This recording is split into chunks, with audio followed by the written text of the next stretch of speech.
ሰበር መረጃ ክርስቲያን ወገኖቻችን እርግጠኛ ነኝ አይታችሁትም ሰምታችሁትም ማታቁት መረጃ ከራሳችሁ መጽሐፍ ዛሬ ላሳያችሁና እስቲ እውነታን ሰምታችሁ እስቲ ትማሩበት ዘንድ ላሳያችሁ።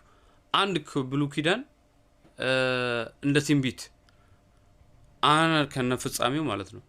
ከብሉይ ኪዳን ትንቢቱን እናመጣለን፣ ከአዲስ ኪዳን ደግሞ ፍጻሜውን አሳያችኋለሁ። 3 ማስረጃ ብቻ ላሳያችሁ። እስቲ ዛሬ ምን እንደምትሉ አያለሁ። እስቲ እውነታን ተቀበሉ። ይሄ በጣም አስተማሪያዊ የሆነ እውነታን ያዘለ መረጃ ስለሆነ በደንብ ተከታተሉት። በትንቢተ ኢሳይያስ ምዕራፍ 42 ቁጥር 1 ላይ እንዲህ ይላል፣ እነሆ ደግፌ ያስኩት ባሪያዬ እግዚአብሔር ነው የሚናገረው፣ ነፍሴ ደስ የተሰኘችበት ምርጤ ይላል፣ በእርሱ ላይ መንፈሴን አድርጌያለሁ። አየህ፣ በእርሱ ላይ መንፈሴን አድርጌያለሁ ይላል።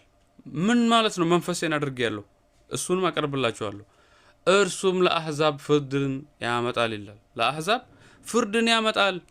መንፈስ ማለት ምን ማለት ነው? ቆይ ወደዛኛው መረጃ ከመሄዳችን በላይ በትንቢተ ኢሳይያስ ምዕራፍ 11 ቁጥር 2 ላይ የእግዚአብሔር መንፈስ ይላል፣ የጥበብና የማስተዋል መንፈስ፣ መንፈሴን በላዩ ላይ አደርጋለሁ ብሏል እግዚአብሔር ኢየሱስ ላይ።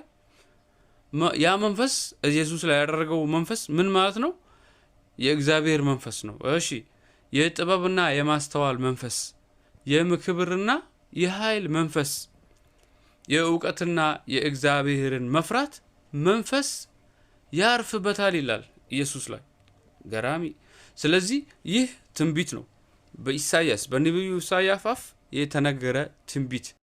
ትንቢቱን አይተናል ማለት ነው። አሁን ደግሞ ወደ ፍጻሜው። ትንቢቱ የተፈጸመው በማቴዎስ ወንጌል ምዕራፍ 12 ከቁጥር 18 እስከ 21 ድረስ እዩልኝ። ይኸው ከላይ ያለው በነገራችን ላይ ዛሬ እየተጠቀምኩ ያለሁት የ1954ቱን እትም ነው። አማርኛውም ትንሽ ከበድ ይላል።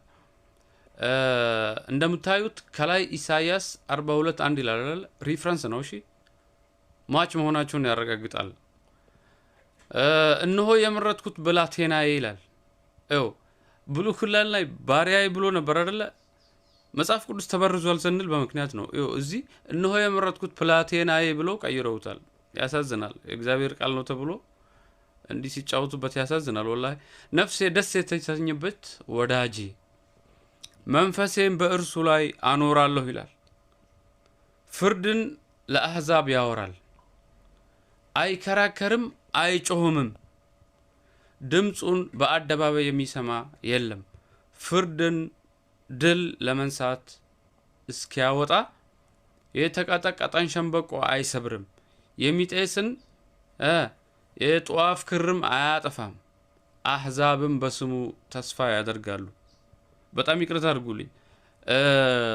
መጀመሪያ ላይ የነበረውን ትንቢተ ኢሳይያስ ምዕራፍ 42 ቁጥር 1 ላይ የነበረውን በኋላ ላይ እንትን ልትሉ ስለምትችሉ አስገባላችኋለሁ፣ ከታች አድርጌላችኋለሁ። ይኸው እዚህ ደረቴ ላይ ማለት ነው። አመሳክሩት። ቁጥር 1 ላይ የነበረውን ብቻ ነው ያነበብኩት ቅድም። ስለዚህ አሁን ወደ ሁለተኛው መረጃ እንሂድ። መጀመሪያ በትንቢት ነበር ያስቀደምነው አይደለ? አሁን ፍጻሜውን ላሳያችሁና ከአዲስ ኪዳን ከዛ ወደ ትንቢቱ እንሄዳለን።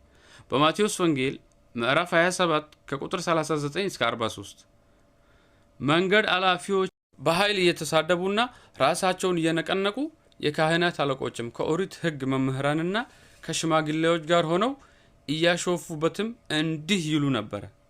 ስለማን እያወራ ነው? ሁላችንም እርግጠኛ ነን፣ ስለ ኢየሱስ። በእግዚአብሔር ተማምኗል፣ የእግዚአብሔር ልጅ ነኝ ይል ስለነበር እስቲ ከወደደው አሁን ያድነው። ስለ ኢየሱስ መሆኑን የሚጠራጠር ሰው እንደሌለ እርግጠኛ ነኝ። ይሄ ፍጻሜው ነው። እስቲ ወደ ትንቢቱ እንሂድ። በመዝሙረ ዳዊት ምዕራፍ 22 ከቁጥር 7 እስከ 10 የሚያዩኝ ሁሉ ይሳለቁብኛል። የኢየሱስ ንግግር ነው። ራሳቸውንም እየነቀነቁ እንዲህ እያሉ ይዘልፉኛል።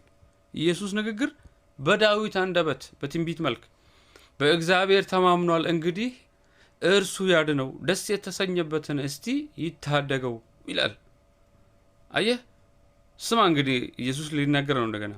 አንተ ግን ይላል አምላኩን እግዚአብሔርን ከማህፀን አወጣኸኝ፣ ከእናቴም ጡት ሳለሁ መታመኛ ሆንከኝ። ከማህፀን ስወጣም በአንተ ላይ ተጣልኩ፣ ከእናቴ ሆድ ጀምሮም አንተ አምላኬ ነህ። እረ ክርስቲያን ወገኖቻችን አላፍሩ። አንተ አምላኬ ነህ ብሎ ኢየሱስ ለእግዚአብሔር የተናገረ ያለ ከዚህ በላይ የኢየሱስ ተቃዋሚ አለ እንዴ?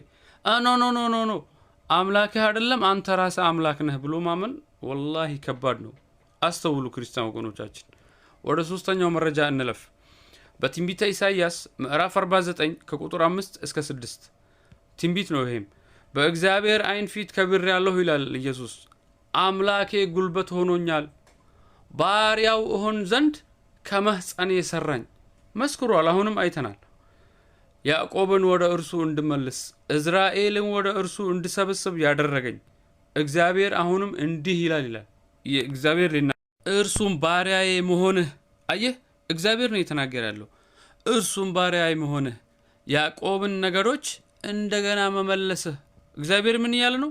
ኢየሱስ የኔ ባሪያ ነው። ኢየሱስም ተቀብሎ ባሪያህ ነኝ እያለ ነው። አስተውሉ ክርስቲያን ወገኖቻችን፣ አትቃወሙት ኢየሱስን ሁልጊዜ። እንደገና መመለስ ባሪያ መሆንህ ያዕቆብን ነገዶች እንደገና መመለስህ የጠበኳቸውን እስራኤልን መልሰህ ማምጣት ለአንተ ቀላል ነገር ነው ይላል እግዚአብሔር ለኢየሱስ። ድነቴ እስከ ምድር ዳርቻ እንድታመጣ ለአሕዛብ ብርሃን አድርጌሃለሁ አለኝ ይላል ኢየሱስ። ለአሕዛብ ብርሃን አድርጌሃለሁ።